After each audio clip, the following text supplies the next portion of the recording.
Welcome back to Smart Lanka YouTube channel. අද අපි කතා කරන්නේ 2025 General English paper එකේ paper 1 වල first question එක. ඉතින් වීඩියෝ එකට යන්න කලින් channel එක subscribe කරන්න කියලා හැමෝගෙම ඉල්ලනවා ආදරෙන්. ඒ වගේම අපිව like කරන්න, share කරන්න කියලා ඉල්ලනවා. Question 1 එක අපි කියවලා බලමු. මෙතන කියනවා fill in the blanks in the following text. පල්ලෙහා දීලා තියෙන text එකේ blanks ටික fill කරන්න කියලා. කොහොමද ඒක fill කරන්න කියන්නේ? using the prepositions given in the box. මේ box එකේ දීලා තියෙන නිපාත පද භාවිතා කරලා. use each preposition only once. එකපාරක් විතරක් මේ එක preposition එක පාවිච්චි කරන්න කියලා කියනවා. there is one preposition extra. ඉතින් අපිට පොඩ්ඩක් අමාරු කරලා තියෙනවා. මොකද වැඩිපුර preposition එකක් නිපාත පදයක් දීලා තියෙනවා. මේ ප්‍රශ්නෙට ලකුණු 5ක් අපිට ලැබෙනවා.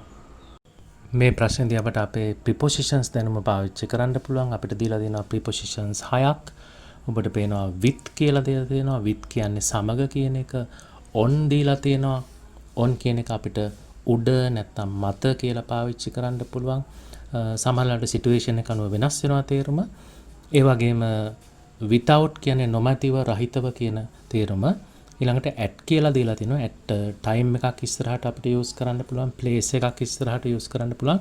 සමහරවිට ළඟ කියන තේරුමෙනුත් at දෙනවා. ඒ වගේම සමහරවිට දැන් අපි look at the board වගේ කියනකොට අර board එක දෙස බලන්න. එතකොට දෙස කියන තේරුමෙනුත් at use කරන්න පුළුවන්. ඒ වගේම off කියන එක අපි පාවිච්චි කරනවා අයිතියක් ගැන කතා කරනකොට. ඒ වගේම සමහර වෙලාවට අපිට off පාවිච්චි කරන්න පුළුවන්. ගැන කියන තේරුමෙන් පාවිච්චි කරන්නත් පුළුවන්. ඒක සිටුේෂන් එක අනුව සාමාන්‍යයෙන් බොහෝ දුරට අපි යූස් කරන්නේ මේක අයිතියක් ගැන කතා කරන්න. ඒ වගේම for කියන නිපාත පදය අපිට යූස් කරන්න පුළුවන් සඳහා කියන තේරුමෙන්. අපේ ටෙක්ස්ට් එක මෙහෙමයි පටන් ගන්න. A notoriously mischievous student. දැන් notoriously කියන්නේ නරක දේවල් වලට ප්‍රසිද්ධ කෙනෙක්. mischievous කියන්නේ දඟකාර. එහෙනම් නරක වැඩ වලට ප්‍රසිද්ධ ශිෂ්‍යයෙක්. studying biology ඉගෙන ගන්නා. his degree ඔහුගේ degree එකට in a medical faculty වෛද්‍ය විද්‍යාලයක was up to his usual tricks. ඒ කියන්නේ සුපුරුදු විදිහට දඟ වැඩ කරගෙන හිටියා.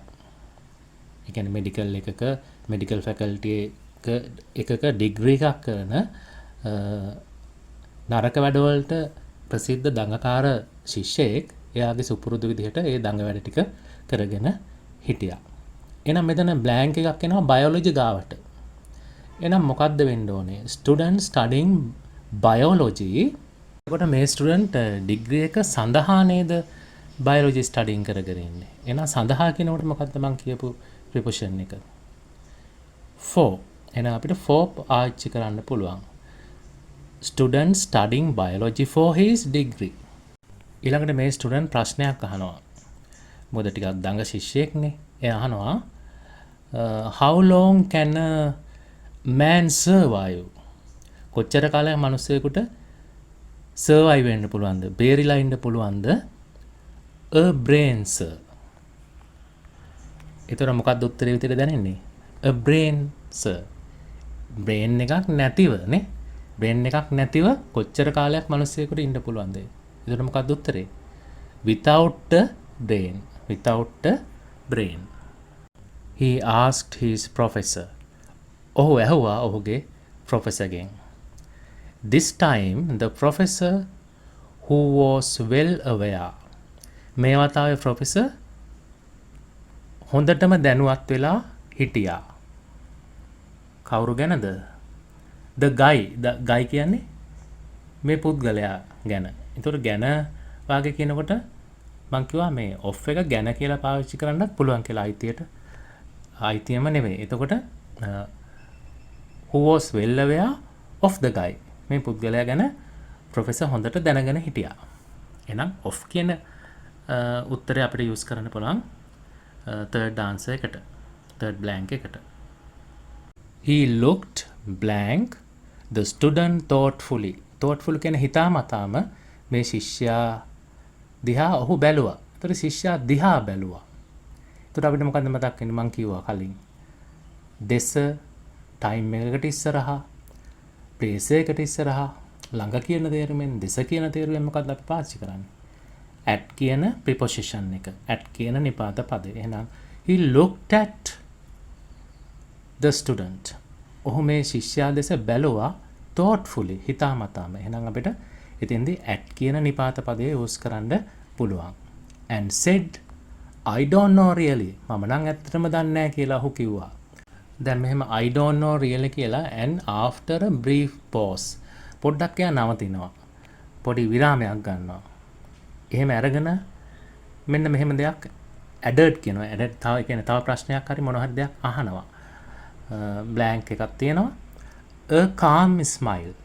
හරිම සංසුම් සිනහාවකින් එයා අහනවා. by the way ඒක නෙවෙයි. how old are you? ඔයාගේ වයස කීයද? එහෙනම් මොකක්ද දෙන්න ඕනේ? a calm smile.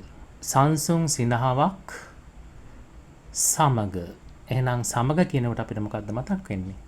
with කියන නිපාත පදය. එහෙනම් last එකට අපිට with කියන නිපාත පදය use කරන්න පුළුවන්. with a calm smile. සංසුම් සිනහාවක් සමග. ඉතින් ඔය විදිහට අපිට ලේසියෙන් මේ පළවෙනි ප්‍රශ්නෙට උත්තර දෙන්න පුළුවන්. මේ වගේ නිපාත දැනුමක්, preposition දැනුමක් අපිට තියෙනවා නම්. Thank you for watching. Don't forget to like, subscribe and share. See you in the next video.